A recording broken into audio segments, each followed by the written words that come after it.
innocent people subjected to extreme radiation, experiments on pregnant women to test disease inheritance. Also, what incident led to this famous image? This is the Outraging Human Experiments Iceberg, and it contains some of the most unethical human experiments conducted throughout human time. There will be 5 layers of this iceberg, each layer darker than the last one. So let's start with level 1. And also, viewer discretion is highly advised.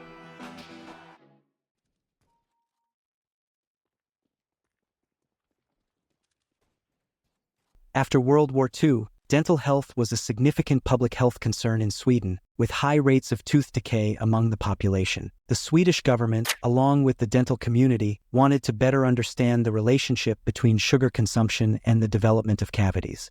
To achieve this, they initiated the Vipeholm Experiments, named after the Vipeholm Hospital, an institution run by the state for individuals with intellectual disabilities in Lund. The primary goal of the experiments was to determine how different types and frequencies of sugar consumption affected the formation of cavities. Researchers aimed to establish whether there was a direct link between sugar intake and dental cavities, and if it is, then what forms of sugar and dietary habits were most harmful. The subjects of the experiments were about 660 patients, all of whom had intellectual disabilities. These individuals were chosen because they were considered to be a captive population where diet and environment could be strictly controlled, as they were given large amounts of sugar in various forms, including sticky toffees, chocolate, sugary bread, and other sugar-related products. Some patients were fed sugary foods multiple times a day to observe the effects of constant sugar exposure. Patients who consumed sugar multiple times a day developed severe dental cavities at much higher rates than those who did not. The experiments confirmed that frequent consumption of sugar dramatically increased the incidence of cavities.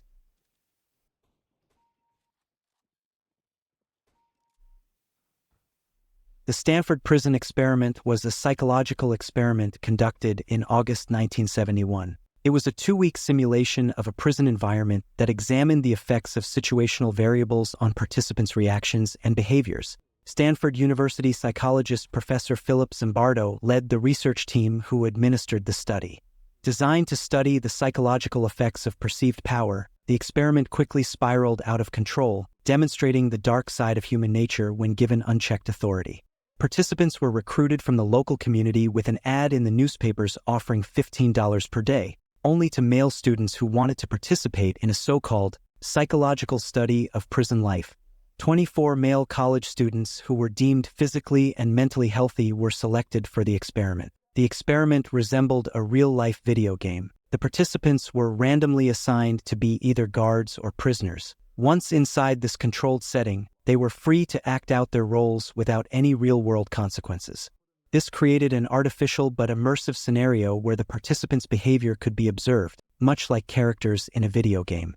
The guards began to adopt increasingly sadistic behaviors, including psychological abuse, humiliation, and physical punishment. They imposed arbitrary rules, forced prisoners to perform degrading tasks, and isolated those who resisted. The lack of supervision allowed the guards to push the boundaries of acceptable behavior, and which eventually led to brutality, like often guards badly beating up the prisoners. Due to this, many prisoners experienced severe emotional breakdowns, with one participant having to be released after just 36 hours due to uncontrollable crying and depression. Others showed signs of extreme stress and anxiety, losing their sense of self-worth. The experiment was originally planned to last 2 weeks, but was terminated after just 6 days.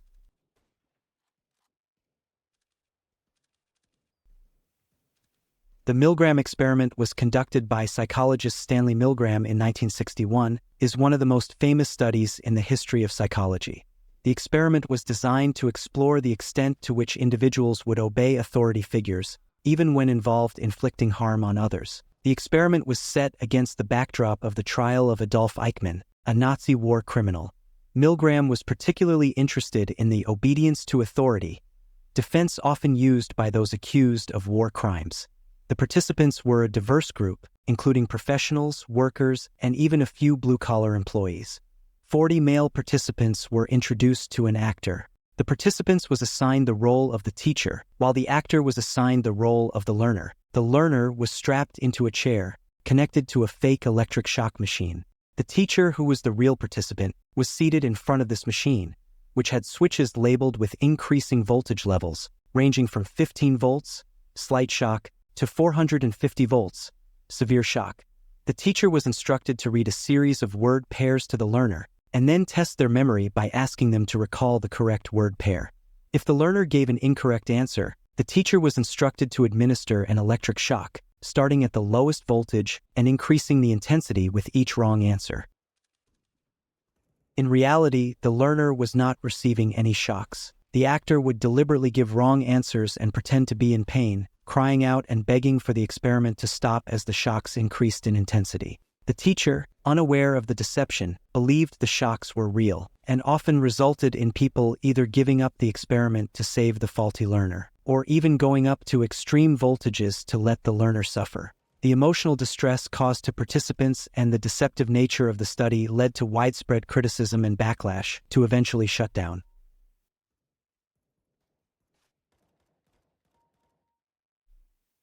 The monster study is the name given to a controversial speech therapy experiment conducted in 1939 by Wendell Johnson, a prominent speech pathologist, and his graduate student Mary Tudor. The experiment is infamous for its unethical methods and the psychological harm it caused to the subjects involved, considering that the subjects were orphan children.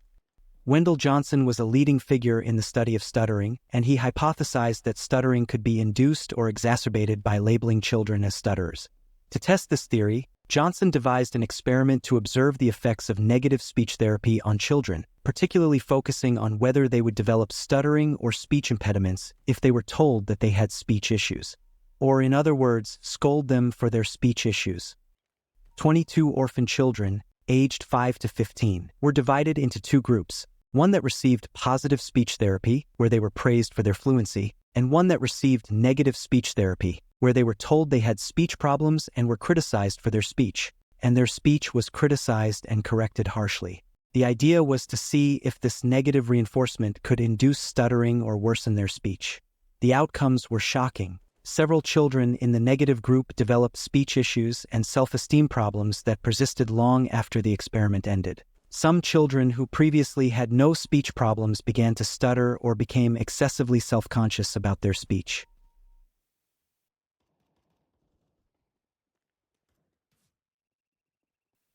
The radiation experiments at Vanderbilt University were conducted between 1945 and 1949 and involved the intentional exposure of pregnant women to radioactive isotopes under the guise of nutritional studies without their informed consent.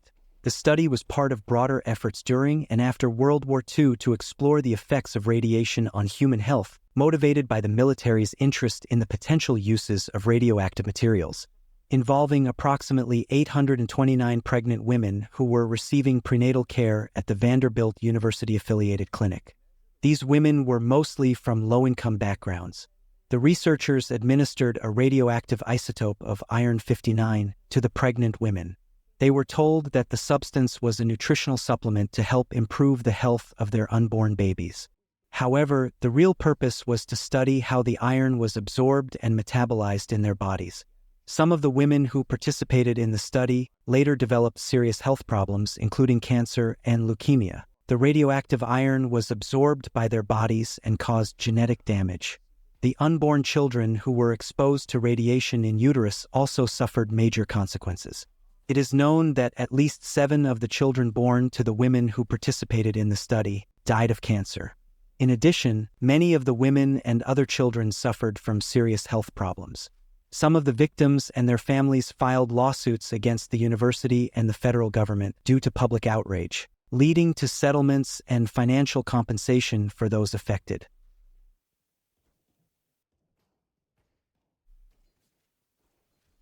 Tuskegee syphilis study began in 1932 in Macon County, Alabama, under the direction of the U.S. Public Health Service.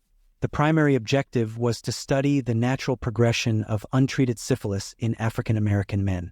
The participants, 600 in total, were poor, rural African American sharecroppers, 399 of whom had syphilis. As an incentive for participation in the study, they were promised free medical care. While the men were provided with both medical and mental care that they otherwise would not have received, they were deceived by the PHS, who never informed them of their syphilis diagnosis, and provided disguised placebos, ineffective methods, and diagnostic procedures as treatment for bad blood. Bad blood referred to a local term that contained a mix of various diseases, like syphilis, anemia, and fatigue, although the men were led to believe they were receiving treatment, but instead they received placebos such as aspirin and mineral supplements. The study's unethical nature was compounded by the fact that in 1940s, even after penicillin became widely available and recognized as an effective cure for syphilis, the researchers chose not to treat the participants. Instead, they allowed the disease to progress, leading to severe health complications, including blindness, mental illness, heart disease, and primarily death. The primary aim was to track the full course of the disease, regardless of the suffering it caused the participants. Almost 28 people died of syphilis, and other 100 died of related complications. The Tuskegee syphilis study continued until 1972, when its existence and unethical practices were exposed by Peter Buxton, a PHS venereal disease investigator. He had raised concerns about the study internally for years, but after being ignored, he leaked the information to the press. The story broke in the New York Times, causing national outrage. The study was initially led by Dr. Taliaferro Clark, who was the head of the U.S. Public Health Service's Division of Venereal Diseases. Although he was instrumental in launching the study, he intended it to last only 6 to 9 months. However, the study continued long after his involvement under the direction of Dr. Raymond Vonderler.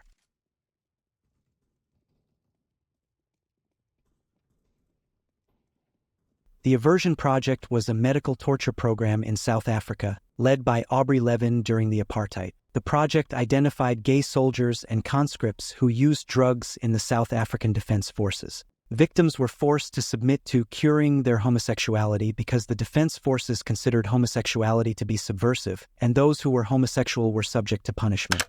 Victims were submitted to chemical castration and electric aversion treatment, as they were meant to cure them of their homosexuality.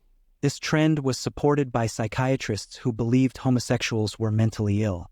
A claim stated in the American Psychiatric Association's Diagnostic and Statistical Manual of Mental Disorders. People with this proclaimed mental illness were treated differently than other members of the military. They were not given military leadership positions, and they were not entrusted with sensitive information. During the course of the shock therapy treatment, electrodes were strapped to the upper arm with wires, then run through a dial calibrated from 1 to 10, varying the current. Homosexual soldiers were shown black and white pictures of a naked man and were encouraged to fantasize, at which point the person in charge would administer a shock if the soldiers showed any form of sexual response. The voltage was increased throughout the treatment if the soldiers continued to exhibit sexual responses.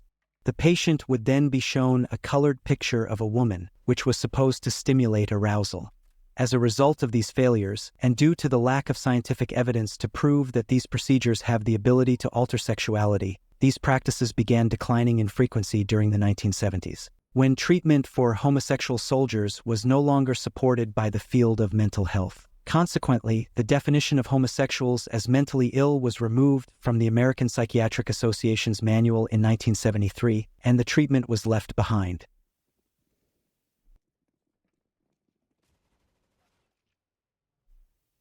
Conducted between 1951 and 1974 at the Holmesburg prison in Philadelphia, represent one of the most notorious examples of unethical medical research in the United States. These experiments involved the use of inmates as test subjects for a wide range of dermatological, pharmaceutical, and biochemical studies, often without their fully informed consent. The experiments were led by Dr. Albert Kligman, a dermatologist from the University of Pennsylvania, and have since become a symbol of the exploitation of vulnerable populations in medical research. The experimentation was extensive, exposing inmates to herpes, staphylococcus, cosmetics, skin-blistering chemicals, radioactive isotopes, psychoactive drugs, and carcinogenic compounds such as dioxins, and this received financial backing from 33 different sponsors, including many big companies and the U.S. Army. Inmates were offered small financial incentives, usually a few dollars per experiment, to participate in the studies. Many prisoners, motivated by the need for money to buy basic necessities like toiletries or cigarettes, agreed to participate without fully understanding the risks involved. In addition to exposure to harmful chemical agents, patients were asked to physically exert themselves and were immediately put under the knife to remove their glands for examination. In more gruesome accounts, fragments of dead bodies were stitched into the backs of inmates to determine if the fragments could grow back into functional organs. The exposure to toxic chemicals such as dioxin likely contributed to long-term health issues, including cancer. The Holmesburg prison experiments did not come under widespread scrutiny until the late 20th century, when former inmates and journalists began to expose the unethical practices that had occurred. The experiments have since been widely condemned as a gross violation of ethical standards, particularly concerning the use of vulnerable populations in research. Leodis Jones, who was a former inmate and one of the principals, planned lawsuits against the Holmesburg prison. It was later documented that the experimentation at Holmesburg prison entailed hair transplants, implantation of body parts, burns and radiation of the skin, exposure to dioxin, application and ingestion of lethal doses of tretinoin, inoculation of Staphylococcus aureus, and the yanking out of fingernails. Willowbrook State School was an institution for children with intellectual disabilities. During the 1950s, it became infamous for its overcrowded, unsanitary, and inhumane conditions, involving spreading of hepatitis A. The disease started to spread within the facility, affected a large percentage of the children. The school's administration, along with Dr. Saul Krugman, saw this situation as an opportunity to study the disease in a controlled environment. The primary goal of the study was to understand how hepatitis was transmitted and to develop a potential vaccine to prevent the disease. Dr. Saul Krugman hypothesized that by deliberately infecting children with the virus, he could observe the natural progression of the disease and test experimental treatments. And he was talking about healthy children with disabilities. Throughout the studies, children at Willowbrook were deliberately infected with hepatitis by being fed extracts made from the feces of infected individuals. Krugman watched as their skin and eyes turned yellow and their livers got bigger. They vomited and refused to eat. All the children fed hepatitis virus became severely ill. Krugman stated that it was necessary to give children hepatitis virus because most of them would get hepatitis anyway. But by purposefully giving the children hepatitis, Krugman increased that chance to 100%. The researchers believed that by controlling the timing of infection, they could better study the disease. The children were divided into different groups, with some receiving the live hepatitis virus and others serving as controls. The researchers monitored the children to observe the onset of symptoms, the severity of the disease, and the body's immune response. The parents of the children were often not fully informed about the nature of the experiments or the risks involved. In some cases, parents were told that their children would receive better care if they participated in the studies, leading to coercion. On the other hand, the Willowbrook studies contributed to the understanding of hepatitis, particularly in terms of transmission and immune response. The research also played a role in the development of a hepatitis A vaccine, which has since been used to prevent the disease worldwide. The revelations about the experiments, combined with reports about the horrific conditions at the school, led to public outrage, and this contributed to the eventual closure of Willowbrook State School in 1987.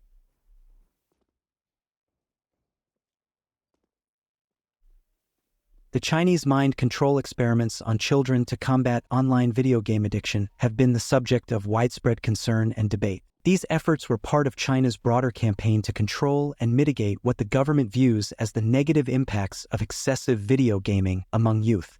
While the phrase mind control might evoke images of direct manipulation, the reality involves a mix of government regulation and psychological conditioning.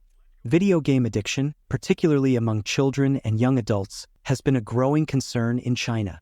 The government has classified it as a public health crisis, citing the adverse effects on physical and mental health and academic performance. China had introduced strict regulations to stop online gaming among youth, including limiting the hours children can play games online and implementing a ban on playing games between 10 p.m. and 8 a.m. The government also established rehabilitation centers and camps where children were sent by their parents to re-educate them about the dangers of video game addiction. These centers often employ strict discipline, including military-style training, to instill a sense of order and control. Children are subjected to various forms of behavioral therapy designed to break their dependence on video games. This might include group therapy, counseling, and activities aimed at building social skills and interests outside of gaming.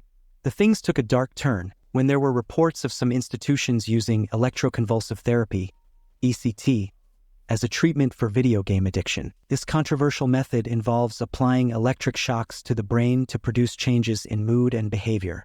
The use of ECT in this context was reportedly aimed at curing or correcting what was perceived as a severe behavioral disorder, addiction to video games. The logic behind this controversial approach was to reset the brain's behavior patterns, reducing the compulsive need to play games. Children were typically restrained on a bed or chair, and electrodes were placed on their heads. The electrodes delivered a controlled electric current through the brain, inducing a seizure. The child would often be anesthetized or given muscle relaxants to minimize physical convulsions. Immediately following ECT, children might experience confusion, disorientation, headaches, nausea, and muscle aches. The psychological toll on children subjected to ECT was significant. Many reported feelings of extreme fear as a result of the treatment, and some developed symptoms of PTSD. These effects could be particularly damaging in children whose brains were still developing. Due to the significant backlash, it is unclear how widespread the use of ECT on children in China remains today. Some reports say that it stopped due to international pressure and changing attitudes within China itself. However, due to the isolation in many rehabilitation centers, it is difficult to assess the current state of ECT use with certainty.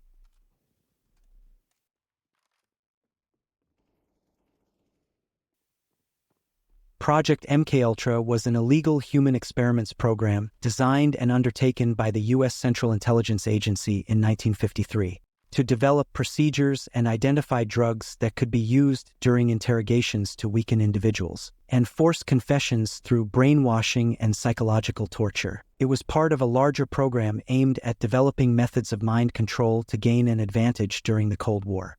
The project was implemented due to fears that the Soviet Union and other adversaries were experimenting with similar techniques. The program was inspired by reports of communist brainwashing techniques and the desire to create a truth serum or a drug that could render a person unable to resist interrogation. They used numerous methods to manipulate their subjects' mental states and brain functions, such as the covert administration of high doses of psychoactive drugs, especially LSD, and other chemicals without the subject's consent. Electric shocks, hypnosis, sensory deprivation, isolation, verbal and sexual abuse, and other forms of torture were also included.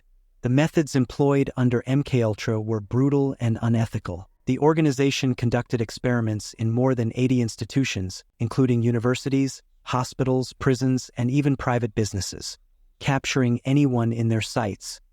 At night, prostitutes were also hired to lure men from bars and other public places back to these safe houses. Once inside, the men were secretly dosed with LSD or other psychoactive substances without their knowledge. The prostitutes, who were aware of the operation, would engage with the men while operatives observed the encounters from behind the one-way mirrors. This was referred as the Operation Midnight Climax.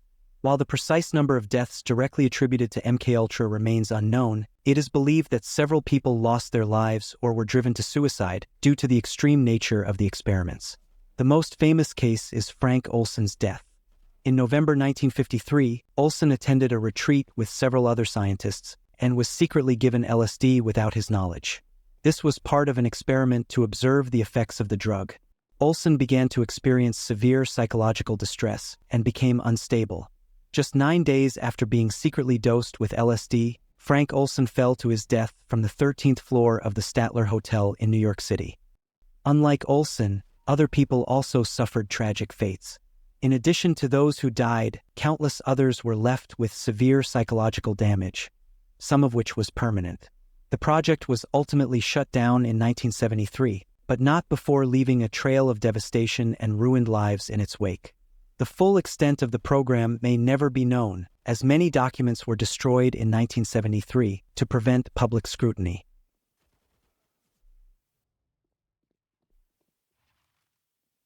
Leo Leonidas Stanley, an American surgeon who served as the chief surgeon of the San Quentin State Prison from 1913 to 1951. He was most notable for performing unethical human experiments on inmates.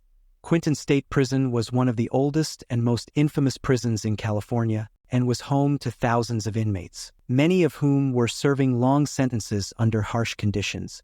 During the early 20th century, prisons across the United States became sites for medical experimentation as researchers sought to take advantage of the controlled environment and captive populations. With its large and diverse inmate population, this prison became a focal point for these experiments. Stanley performed grafting experiments on prisoners, transplanting testicles from executed prisoners to other inmates. Also, animal testicles including goats, boars, rams, and deer were also used, as these procedures were believed to cure afflictions such as pedophilia, depression, acne, neurasthenia, and melancholia. Pharmaceutical companies provided researchers with experimental drugs, which were then administered to inmates to study their effects. These experiments often involved little to no oversight, and the prisoners were rarely informed of the risks involved. Some of the drugs tested included painkillers, sedatives, and experimental treatments for diseases like tuberculosis and syphilis. Psychological research was also conducted at San Quentin during the 1940s and 1950s. Researchers sought to understand the effects of imprisonment on the human psyche. Inmates were rarely informed about the nature of the experiments they were participating in. Consent forms, if they existed, were often misleading or incomplete, and prisoners were frequently coerced to participate through promises of reduced sentences or better living conditions.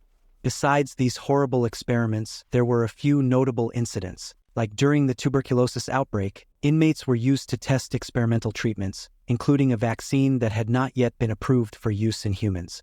Many inmates suffered severe side effects, and some died as a result of the experiments. Several inmates were administered LSD as part of psychological experiments, the drug which was still largely unknown at the time, and had profound effects on the prisoners' mental states, leading to severe hallucinations and, in some cases, long-lasting psychological damage.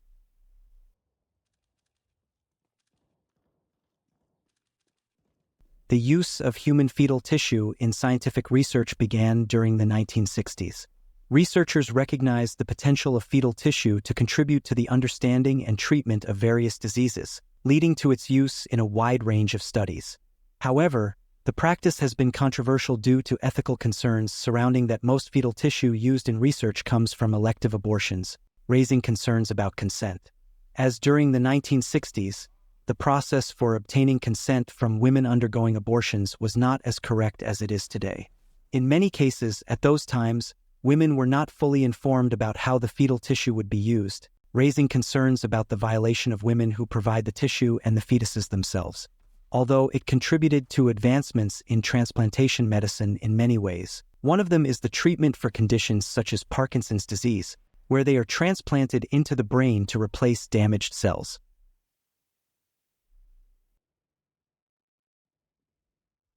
The story starts from an experiment set at a covert Soviet test facility, where scientists give test subjects a stimulant gas that would prevent sleep. As the experiment progresses, it is shown that the lack of sleep transforms the subjects into violent zombie-like creatures who are addicted to the gas. The Russian sleep experiment is said to have taken place in the late 1940s, during the height of the Cold War. Russian researchers conducted a terrifying experiment in which they exposed 5 political prisoners to an experimental gas that supposedly prevented them from sleeping. The goal of the experiment was to see how long the subjects could remain awake and what the effects of prolonged sleep deprivation would be on the human mind and body. Subjects were placed in a sealed environment where their oxygen levels and vital signs were closely monitored. The gas used to keep them awake was released into the chamber, and the subjects were observed through one-way mirrors and microphones. The subjects were promised their freedom if they could stay awake for 30 days. The first few days passed without incident, but as time went on, the subjects began to exhibit increasingly erratic behavior. They became paranoid and delusional, showing signs of severe psychological distress. By the 9th day, the subjects stopped talking to each other and began whispering to the researchers, making strange and unsettling demands. They tore apart the books they had been given, covered the pages with their feces, and stuck them over the observation windows. Eventually, they ripped off their clothes, mutilated themselves from hunger, and screamed for hours on end until they were no longer able to speak. Around the 15th day, the subjects stopped screaming and fell into a deathly silence. Concerned, the researchers attempted to re-establish communication but received only cryptic responses. When they eventually opened the chamber, they were met with a horrifying sight. The subjects had mutilated themselves, tearing off their own flesh, and were still alive despite the grotesque injuries they had inflicted on themselves. The subjects were found to be in a state of extreme physical and mental deterioration but were still conscious. They begged the researchers to continue the experiment, showing an unnatural desire to stay awake until they were killed by firearms. Russian sleep experiment is considered an urban legend. Many news organizations, including Snopes, News.com, and Liveabout, trace the story's origins, which led to a website now known as the Creepypasta Wiki, and being posted on August 10, 2010, by a user named Orange Soda.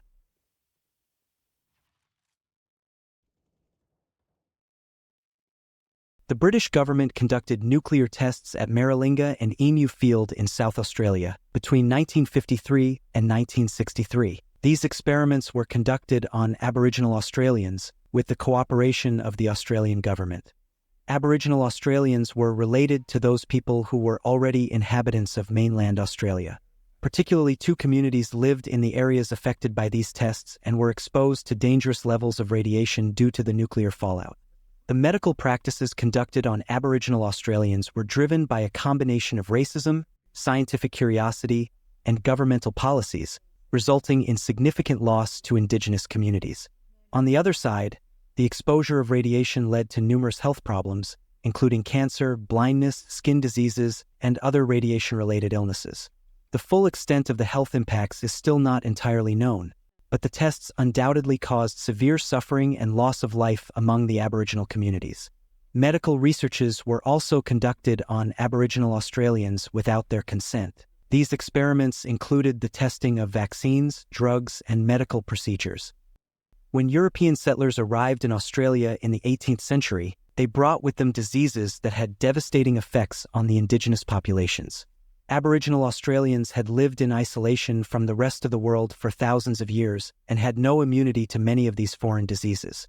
One of the most deadly diseases introduced by European settlers was smallpox. The first recorded outbreak of smallpox in Australia occurred in 1789, just a year after the arrival of the First Fleet. The disease spread rapidly through Aboriginal communities along the East Coast and beyond. Smallpox caused widespread death and suffering, wiping out entire communities. Estimates suggest that in some areas, up to 50 to 70% of the Aboriginal population died as a result of smallpox outbreaks. The disease's virulence and the lack of any natural immunity among Aboriginal people made it particularly lethal. Another highly contagious disease was measles, which took a heavy toll on Aboriginal populations. Outbreaks of measles, often accompanied by other respiratory diseases, led to significant mortality, especially among children. Influenza, on the other hand, particularly during pandemics like the 1918 Spanish flu, had catastrophic effects on Aboriginal communities. Another consequence of British colonization was the European seizure of land and water resources, with the settlers also participating in the rape and forcible prostitution of Aboriginal women, and brought sexually transmitted infections, including syphilis and gonorrhea. This not only caused immediate health issues but also long-term consequences, including infertility and the weakening of community already struggling with other health challenges. Despite having cure for these diseases, the British didn't provide any help to the Indigenous population and left them to die without any immunity, just to study the effects of those diseases. The European colonization of Australia involved the widespread seizure of Aboriginal land, leading to conflicts as those people resisted the encroachment on their territory, and these warriors fought to defend their lands and communities. But due to advanced weaponry, the European settlers often responded to Aboriginal resistance with brutal violence. Massacres of Aboriginal people were common, with entire communities being wiped out in retribution for acts of resistance or simply as a means of clearing land for settlement. Estimates of the total number of Aboriginal people killed during the frontier wars are not surely confirmed, but some historians suggest that tens of thousands of people lost their lives as a direct result of these conflicts, and others by radiation experiments, drugs, and chemical testings, and infecting them with deadly diseases. Between 50% to 90% of the Aboriginal population died. due to the combined effects of introduced diseases, violence, and experiments.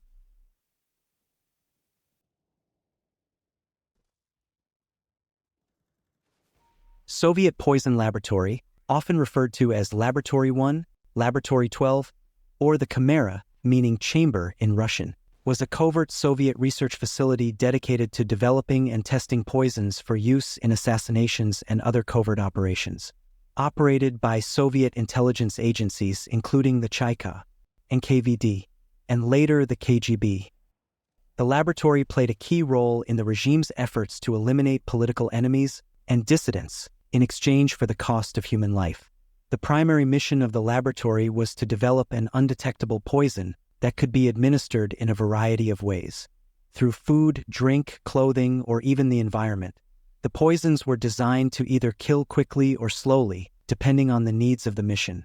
Researchers experimented with a wide range of chemicals, toxins, and poisons including cyanide, thallium, ricin, botulinum toxin, digitalis, curare, aconite. In order to perfect their poisons, Soviet scientists conducted experiments on prisoners, often political dissidents, and those labeled as enemies of the state. These individuals were taken from prisons and sent to secret facilities where they were exposed to a variety of poisons. The goal of the experiments was to find poisons that could kill without leaving obvious traces during autopsies.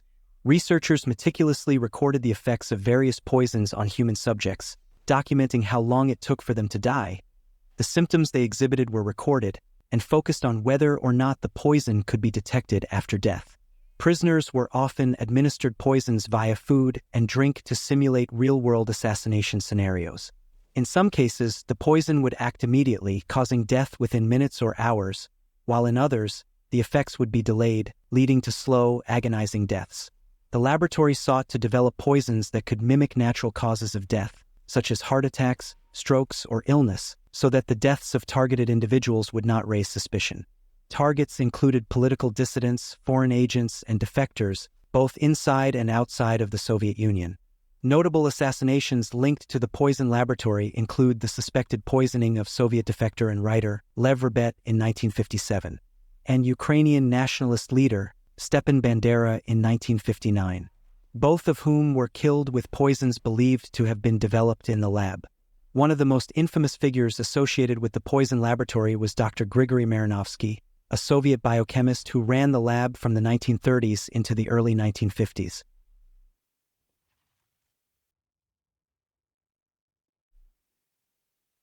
During World War II, under the regime of Adolf Hitler, the Nazi government conducted a series of brutal and inhumane human experiments on prisoners, most notably in concentration camps. The experiments resulted in the deaths of thousands of people, primarily Jews, Romans, disabled individuals, and other marginalized groups. Notably, there were some horrible individuals behind the experiments, like Dr. Joseph Mengele. Known as the Angel of Death, Mengele conducted horrific experiments, particularly on twins. The gruesome act involved injecting dyes in the eyes of twins to see if they changed color and even sewing them together in order to create their own version of conjoined twins. In a span of 1 year, he experimented on as many as 1,500 sets of twins, and out of this huge number, just about 200 managed to survive the tests. Another is Dr. Karl Klauberg, known to inject chemical substances into wombs of thousands of Jewish and Gypsy women. Also, Dr. Herta Abernhuser, known to kill children with oil and Evipan injections, then removed their limbs and vital organs. Dr. Sigmund Rascher was involved in the freezing experiments and high-altitude tests. Freezing experiments often freeze victims to the lowest temperatures, while in high-altitude experiments, the inmates were thrown into low-pressure chambers that simulated altitudes as high as 68,000 feet and monitored their physiological response as they went into their deaths. In another experiment, a doctor tries to make seawater drinkable and forced roughly 90 people to drink only seawater while depriving them of food. The subjects became so dehydrated that they licked floor that were freshly mopped just to get a taste of fresh water. Amputated legs and shoulders of inmates in useless attempts to transplant them onto other victims. They wanted to know about the possibilities of bone, muscle, and nerve regeneration. And for the same, They extracted the bones and the other said parts from the subjects without even administering anesthesia to the subjects. They suffered mutilation, sheer agony, and permanent disability. Also, Nazi doctors poisoned individuals through food, injections, or exposure to toxic substances, and researchers observed the effects, which included paralysis, convulsions, and deaths. Dr. Karl Brandt was Hitler's personal physician and a leading figure in the Nazi medical establishment. Brandt was involved in many aspects of Nazi medical crimes, including the T4 euthanasia program, which aimed to eliminate those considered life unworthy of life. By this ideology, it was believed that it's necessary to eliminate them with disabilities. The Nazi human experiments represent a horrific abuse of medical science and human rights. These experiments resulted in immense suffering and loss of life.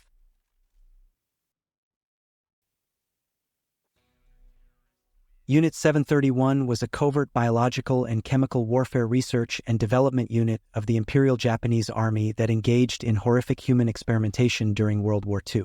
It operated primarily in the Japanese-occupied region of Manchuria, northeast China. Japanese were notorious for their war crimes, and Unit 731 was responsible for some of the most inhumane war crimes in history, conducting lethal experiments on prisoners, including Chinese civilians, Soviet soldiers, and others. Unit 731 was established in 1937 under the command of General Shiro Ishii, a Japanese microbiologist and Army medical officer. It was part of a broader Japanese initiative to develop biological and chemical weapons, to use these in warfare, and to gain a strategic advantage over enemies. The main facility of Unit 731 was located near the city of Harbin in Manchuria, where Japan had established a puppet state called Manchukuo. The facility covered over 150 square kilometers and included prisons, laboratories, and factories for producing biological agents. Unit 731 conducted a wide variety of gruesome experiments on prisoners, whom the Japanese referred to as logs, a dehumanizing term, suggesting they were merely materials for research. These prisoners included Chinese civilians, Soviet prisoners of war, Koreans, Mongolians, and even Allied prisoners. The primary aim was to develop biological and chemical weapons, and the tests were often fatal.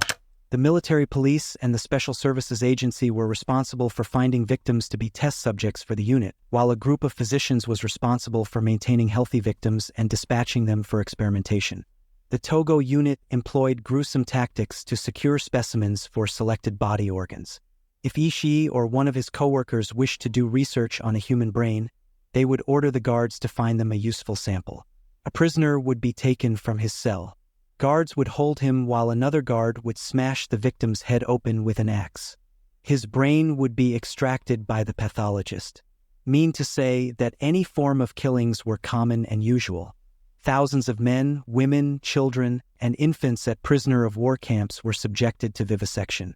Vivisection is the practice of performing operations for the purpose of experimentation.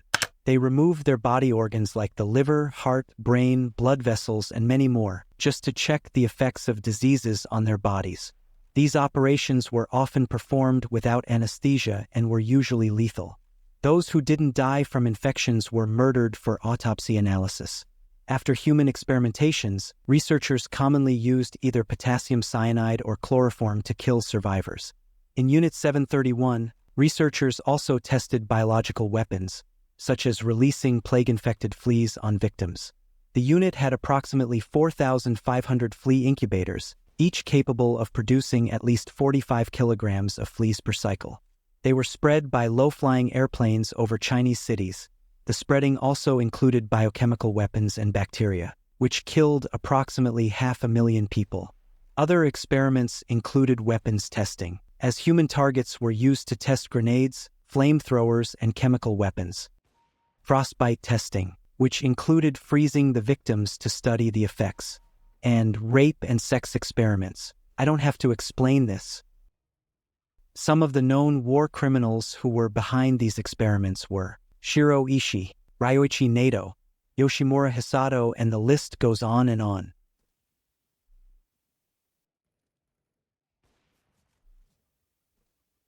The experiments, reportedly carried out on political prisoners, detainees, and perceived enemies of the state, have been documented by defectors, human rights organizations, and investigative journalists. However, Due to the secretive and isolated nature of North Korea, concrete evidence remains difficult to obtain. Some reported experiments and methods include chemical and biological weapon testing, as North Korean regime has allegedly conducted experiments to test the effects of chemical and biological agents on human subjects. These experiments aim to study the lethality of weapons that may be used in war or as a means of control. Political prisoners are reportedly exposed to deadly chemicals, such as mustard gas, sarin, and other unknown toxins. In some accounts, prisoners altogether are placed in sealed chambers and exposed to these chemicals while their symptoms are observed, including children and families. Witnesses have reported that victims suffer agonizing deaths, displaying symptoms like burning skin, suffocation, and convulsions. The goal is to assess how effective were these chemical agents. Children were deliberately infected with diseases like anthrax, cholera, and plague to test biological warfare capabilities. Inmates in political prison camps are exposed to diseases and then monitored to see how long they survive and what the progression of the disease is. North Korea is believed to have experimented with diseases that could be weaponized in future conflicts. These experiments result in the slow, painful deaths of victims as their bodies succumb to the infections. Prisoners are exposed to high doses of radiation to study its effects on the human body. They are placed in areas with controlled radiation exposure, and researchers observe the gradual deterioration of their health. Symptoms of radiation poisoning include nausea, hair loss, and organ failure, and more. Defectors describe victims suffering from extreme pain, internal bleeding, and eventual death as a result of radiation exposure. Starvation and extreme malnutrition experiments were also reported. Political prisoners are subjected to extended periods of starvation, receiving minimal food rations and sometimes being forced to work under harsh conditions. Guards monitor how long prisoners can survive before succumbing to hunger. These experiments must have been used to study survival limits. Torture in North Korean prison camps is widespread and is sometimes used to test the human body's limits. Prisoners are subjected to physical and psychological torture to break their spirits and extract confessions or information. Methods of torture include electric shocks, prolonged beatings, waterboarding, and sleep deprivation. In some instances, prisoners are forced to endure extreme conditions such as freezing temperatures or being held in stress positions for extended periods. Many prisoners die from torture, while others are left with permanent physical and psychological damage.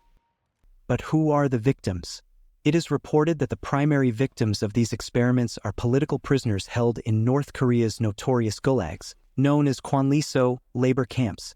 These camps house anyone perceived as a threat to the regime, including dissidents, defectors, and their families.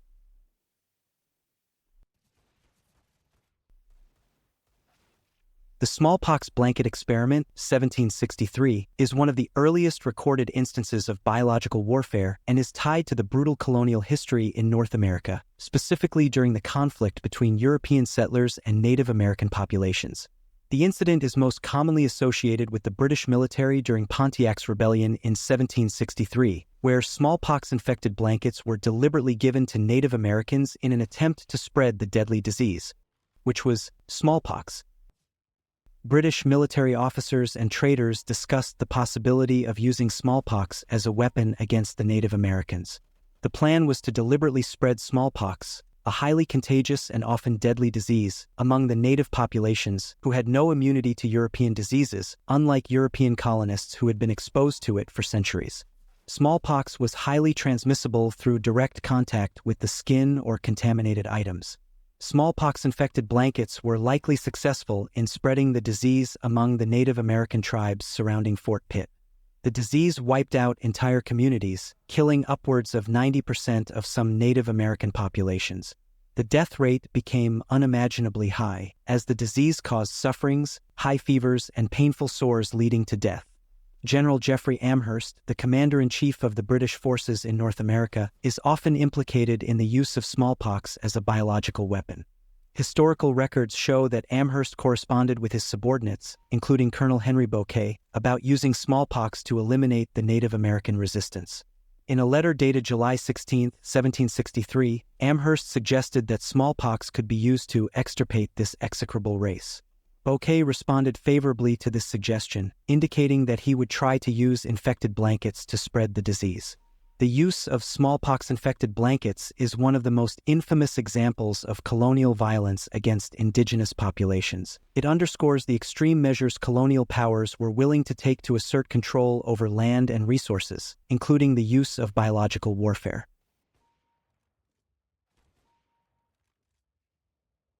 The Thalidomide Tragedy refers to a major pharmaceutical disaster that occurred in the late 1950s and early 1960s. Thalidomide was first developed as a tranquilizer by the Swiss pharmaceutical company, named Ciba, in 1953. Sold under the brand names Contergan and Thalidomide, is an oral medication used to treat many cancers and skin diseases. The use of thalidomide in 46 countries, by women who were pregnant or who subsequently became pregnant, resulted in the biggest anthropogenic medical disaster ever, with more than 10,000 to 20,000 children born with a range of severe deformities, such as phocomelia, as well as thousands of miscarriages. At that time, thalidomide was marketed as a sedative and treatment for morning sickness in pregnant women. While initially deemed to be safe in pregnancy, concerns regarding birth defects were noted in 1961, when cases started to emerge of women having severe deformities in their newborn children after taking the drug. Cases included skeletal deformities such as amelia, absence of legs or arms, absence of bones, and phocomelia, malformation of the limbs. A single dose of thalidomide is enough to cause deformities in newborn children.